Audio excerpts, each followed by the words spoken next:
Hello, welcome to our RTI mock meeting. My name is Stephanie Apollonio and I'll be playing the general education teacher. I'm Paula Ullman, and I'll be playing the school psychologist. My name is Diana Carvalho, and I will be playing two roles, the principal, Miss Carvalho, and the special education teacher, Miss Jones. I'm Kimberly Montemiro, and I will be playing the occupational therapist. Good afternoon, everyone. Welcome to our follow-up RTI meeting. We are meeting with you all today to continue to further discuss concerns that we have about our third grade student, Jake Smith, who is currently in the Tier 2 stage of interventions for his behavioral needs. The data we will be looking in order to make informed decisions are from the following assessments: the Cognitive Abilities Test, the Ames Web Math Computation, Math Concepts and Applications, Connors Teacher Rating Scales, and the DRA-2.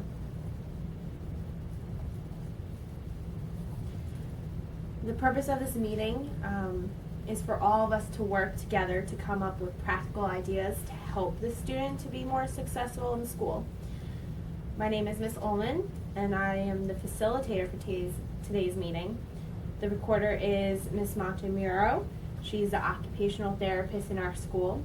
The timekeeper is Miss Apollonio, and she is the general education teacher. The administrator for today's meeting is Miss Carvalho, the principal of our school. You can expect this meeting to last about 45 minutes. By the time you leave, we should have a complete student intervention plan put together to address all concerns. In order to accomplish everything we need to accomplish and utilize our time together, we will follow a structured problem-solving model, which includes assessing your concerns about the student and selecting the one or two most important student concerns for all of us to work on today. What interventions or strategies are already being put in place and their effectiveness, set specific student goals for improvement, design an intervention plan with strategies, and share this information about the plan with the student's parents since they are not present. As the student's teacher, you are the most important participant in this meeting, so please let us know at any time if you have any questions or suggestions. This meeting will only be a success if you feel the intervention ideas that we offer are feasible to you. Yes, of course. I'm open to any suggestions or feedback you're all able to provide at this time. Our meeting notes will document the student's referral concerns and the intervention plan that we developed today. These notes may be shared with others who are not here today, including other school personnel. However, we ask that everyone here keep the conversations that take place at this meeting confidential. We will now begin with Ms. Apollonio's concerns.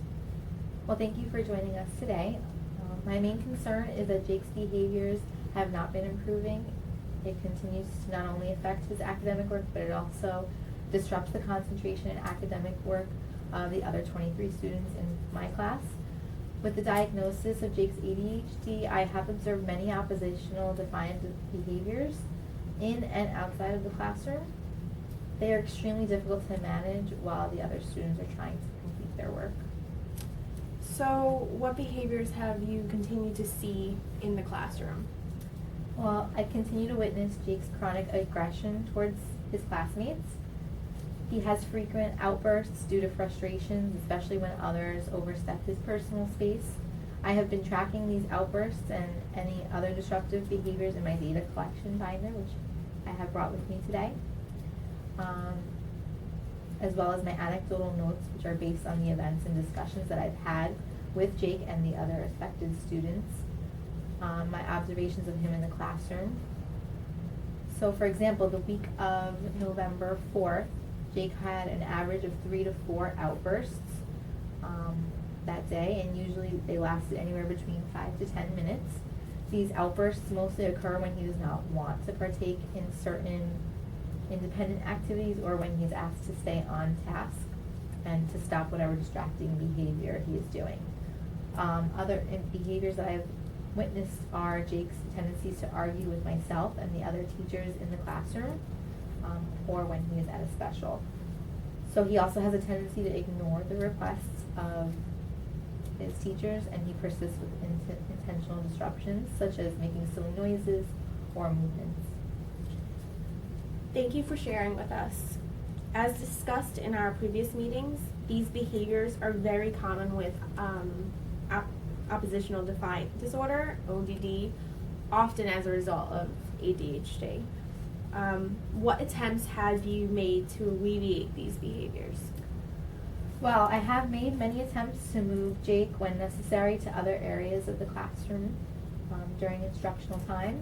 For example, when giving instruction at the rug, he has the option to sit at his seat if he feels he cannot control his impulses. I have also arranged the desk so that he is close to me. That way I can better monitor him and stop any undesired behaviors quickly and efficiently. When Jake becomes uncontrollable, I do suggest to him that he take a walk or a bathroom break. I agree with your current strategies. It does appear Jake is displaying signs of ODD, and so having him get up and move around the classroom is an effective strategy for managing his aggression and impulses, as long as it doesn't affect his ability to complete his work. Once we come up with an effective Tier 3 intervention plan, I do have some other suggestions that we can implement in the classroom.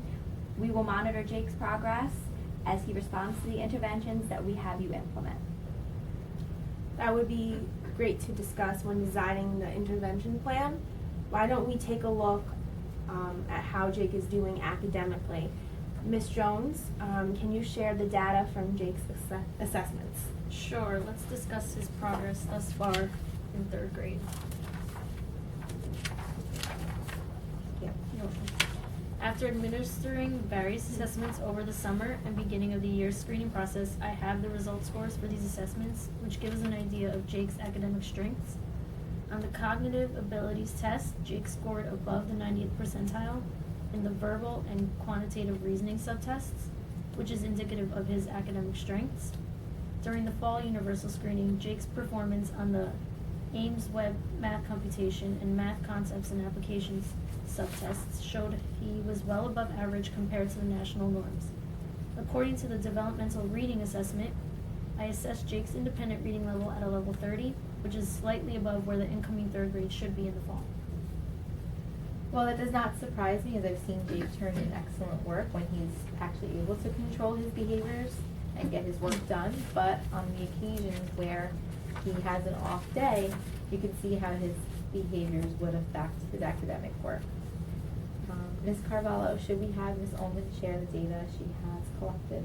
Yes, why don't we discuss some of Ms. Ullman's findings after administering the Connors Teacher Rating Scales assessment? Okay. Here's his rating scale. Okay, so yes, there are some interesting findings from the CTRS-RL. It showed that on the oppositional subtest, Jake's raw score was a 12, which is markedly atypical and indicates a significant problem. This would explain his difficulties with arguing with the teacher and tendency to ignore requests.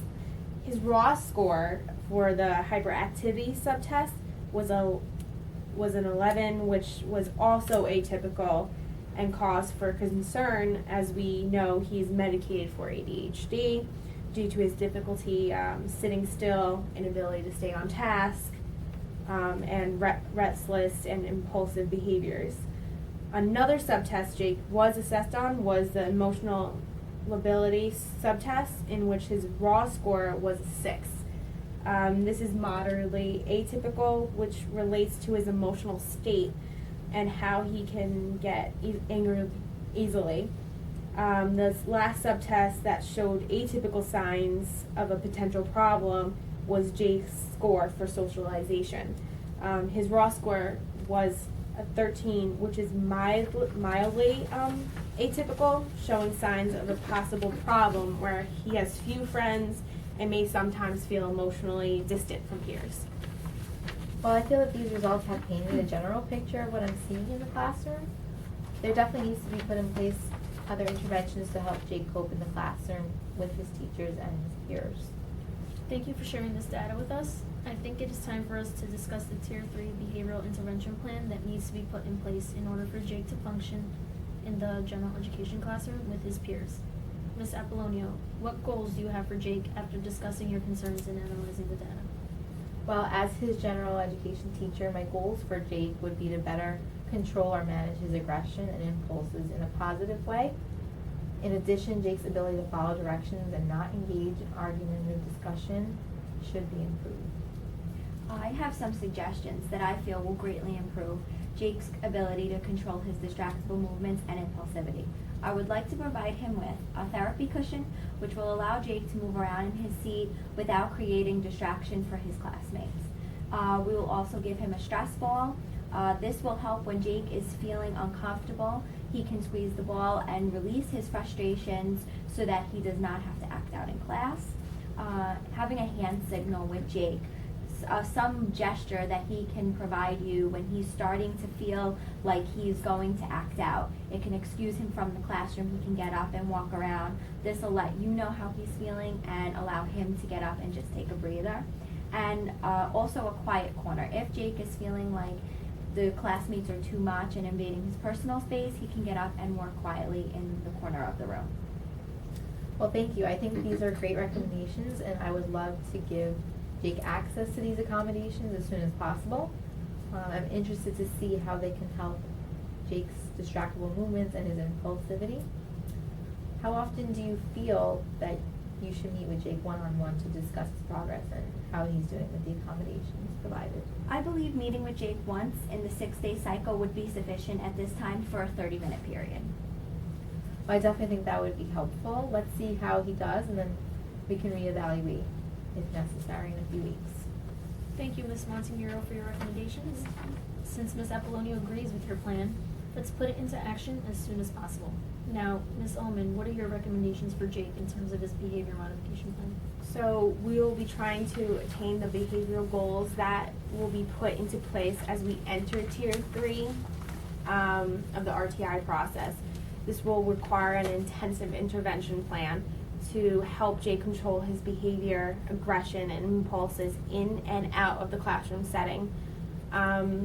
So I have created a behavior modification plan right here. Addresses the top 3 concerns that Ms. Apollonio has expressed to us. Jake's behavior will be assessed at the end of each activity for all content areas addressed throughout the school day. Jake will have the opportunity to assess his own behaviors as well. These behaviors are based on the goals.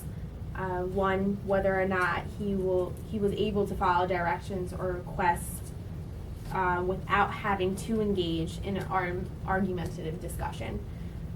If he was able to respect others in and outside the classroom without any physical or verbal aggression.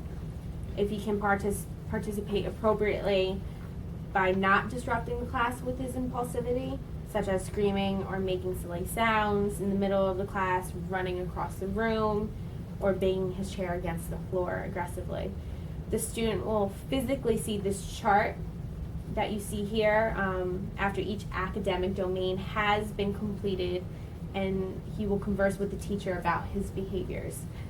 Finally, Jake will be rewarded points on a scale from 0 to 4 based on how well he was able to control these behaviors after each instructional period. Well, I'm excited to get started with implementing and recording Jake's progress using the mentioned behavior chart. I think it will help me better manage when and why Jake displays certain undesirable behaviors, and will allow him to monitor his own behavior as well. How often do you think you will be meeting with him for counseling? I would like to start meeting with him once in a 6-day cycle for 45 minutes. During these times, I will speak to Jake about how the plan is going for him, and so his perspective on his progress and behavior within the classroom. Well, thank you, everyone. This sounds like an effective plan. The next step at this point in time would be to inform Jake's parents and get their feedback on the intervention plan we have established today. I would like to thank all of you for attending and participating in Jake's intervention plan at the Tier 3 level. I would like for us to come together again in about 6 to 8 weeks to analyze Jake's progress and see if we need to reevaluate the plan or make any adjustments. We will all stay in touch. Please let me know if you have any questions or concerns. Have a great day. You too. Thank you.